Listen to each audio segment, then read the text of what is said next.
কি দেখবো এই পোড়া চোখ দিয়ে? কি দেখবো? সনকা, এ কি কথা বলছো তুমি? ঠিকই কইছি, একদম একদম ঠিক কইছি আমি।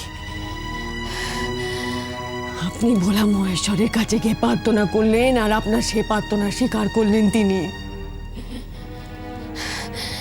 আপনার মহাদেবের মহিমার বড় প্রচার হলো, তাই নে?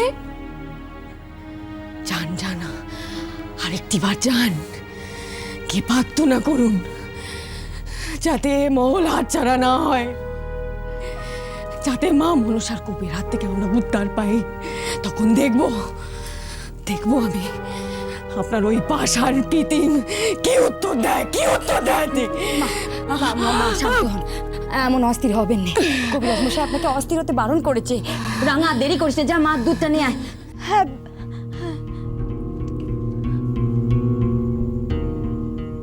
সনকা, কিভাবে আমি তোমার অবিশ্বাস ঘোচাবো বলো তো? ওই যে কইলুম, যন্ত্রণা দেওয়ার জন্য জীবন দান করে আপনার ভোলা মহেশ্বর, কিন্তু যন্ত্রণা ঘোচানোর জন্য তিনি কিচ্ছুটি করেননি, কিচ্ছুটি করেননি তিনি। কেন করেননি? এত প্রার্থনা করেছি, এত ডেকেছি, তবু কিচ্ছুটি করেননি। কি দোষ করেছি আমরা? কি অপরাধ করেছি যে আমাদের মাথার উপর চারটুকু থাকবে না? কি অপরাধ করেছি আমরা? কি দোষ করেছি? শান্ত হন।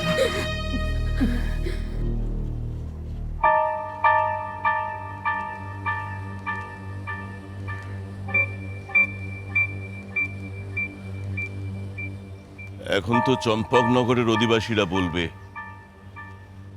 শাহুকারের অত্যাচারে চম্পকনগরের রাজা চন্দ্রধর বণিকের ধর্মপত্নী আত্মঘাতী হতে গেছে। না না, এমন ঘটনা ঘটবে আমি ভাবিনি। চলো হে, আপাতত এখন প্রত্যাবর্তন করা যাক, পরে না হয় স্বর্ণ মুদ্রা প্রাপ্তি হবে। এসো হে। অমন ভুল করবেন না শাহুকার মশাই।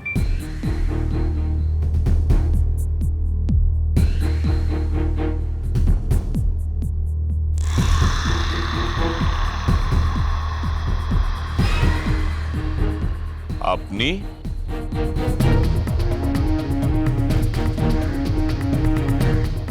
আমি ভিন গাঁয়ের বেনে। এই চম্পক নগরীতে প্রায় বাণিজ্য সংক্রান্ত কার্যে আমি এসে থাকি।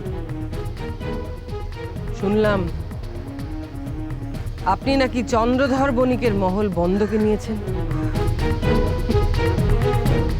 কিন্তু চন্দ্রধর মশাই যে কোনোভাবেই আপনার এই ঋণ পরিশোধ করতে পারবেন না।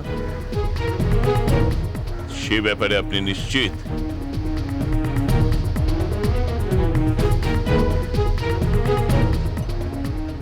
সম্পূর্ণরূপে। চন্দ্রধর বণিক আর কখনোই বাণিজ্য যাত্রার অবকাশ পাবেন না। মা মনসা তাকে সেই সুযোগই দেবেন না। আপনি যখন এ রাজ্যে এসেইছেন, তখন আপনার ন্যায্য প্রাপ্যটুকু আপনি কেন দাবি করছেন না? ও মহল সে তো এখন আপনারই।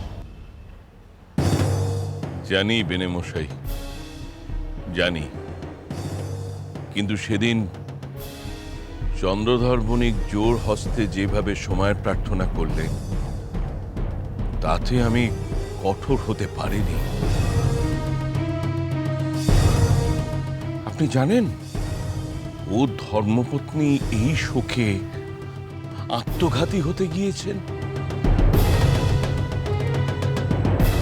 তবে যে মনে হচ্ছে মা বিশ্বহরীর কোপ এখন আপনার উপরেও পড়বে।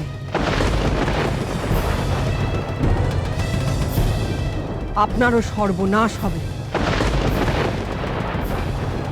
সর্বনাশ!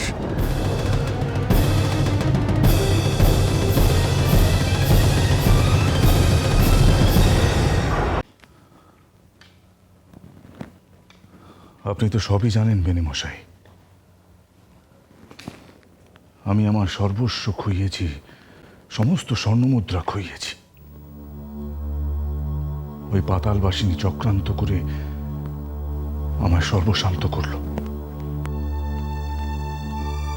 এখন এই মহলও আমার কাছ থেকে কেড়ে নিতে চাইছে।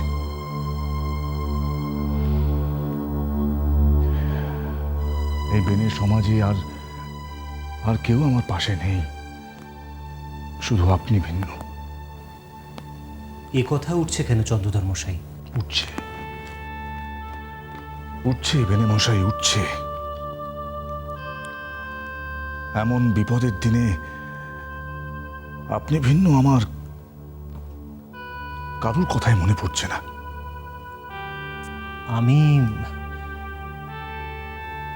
আমি কি বা করতে পারি? আমার ক্ষমতাই বা কতটুকু? ও কথা বলছেন কেন বেনে মশাই? আপনি একজন প্রতিষ্ঠিত বেনে। চম্পক নগরীতে আজও আপনার সম্মান বেনে প্রধানের। আপনার সুনাম এখনো অক্ষুণ্ণ। আমার সুনাম দিয়ে তো আর আপনার বিপদ কাটবে না। কাটতেও পারে বেনে মশাই, আমার যে আর কিছুই অবশিষ্ট নেই। ভান্ডার শূন্য, এ মহল বন্ধকে, বাণিজ্য তরী নিশ্চিহ্ন হয়ে গেছে। পত্নী আত্মঘাতী হওয়ার প্রচেষ্টা করছেন। সবই হারিয়ে ফেলেছি। তাই আজ আমি যদি কোনো শাহুকারের কাছে গিয়ে ঋণ চাই পাবো না, কিন্তু আপনার সমাজে যা প্রতিষ্ঠা আপনি অনায়াসে পেতেই পারেন। তাই বলছিলাম, যদি শাহুকারকে কিছু স্বর্ণমুদ্রা দিয়ে কোনো ক্রমে কিছুটা কাল সময় পাওয়া যেত, তাহলেই বা কি চন্দ্রধর মশাই? আপনার উপর থেকে মনুষার কোপ প্রশমিত হবে, নাকি আপনার এতদিনের যুদ্ধ শেষ হয়ে যাবে? যতদিন তা না হচ্ছে, মা মনসার কাছ থেকে আপনার কোনো নিস্তার নেই। হয় সে আপনার পরিবারের সর্বনাশ করবে, না হলে বাণিজ্যের ক্ষতি করবে। এহেন পরিস্থিতিতে কোন ভরসায় আমি আপনার হয়ে ঋণ নেব বলতে পারেন? বেনে মশাই, আপনিও এই কথা বলছেন?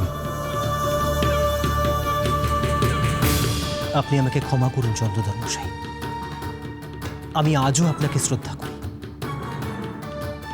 কিন্তু এহেন পরিস্থিতিতে আমি যদি আপনাকে সাহায্য করি, তাহলে সমূহ সর্বনাশ আমার। ভোলা মহেশ্বরের কাছে প্রার্থনা করি, তিনি যেন আপনাকে রক্ষা করেন।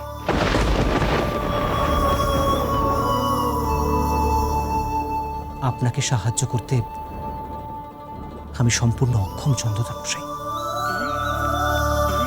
চলি।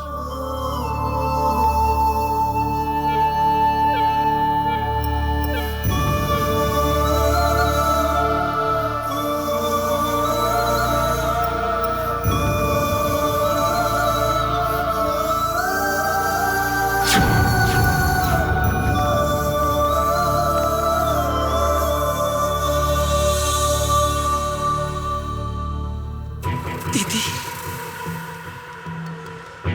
পদ্মাবতী, কি করে আমার সঙ্গে এত বড় বিশ্বাসঘাতকতা করলে তুমি? আমার সঙ্গে কি করে তঞ্চকতা করলে দিদি? এ তুমি কি বলছো পদ্মা?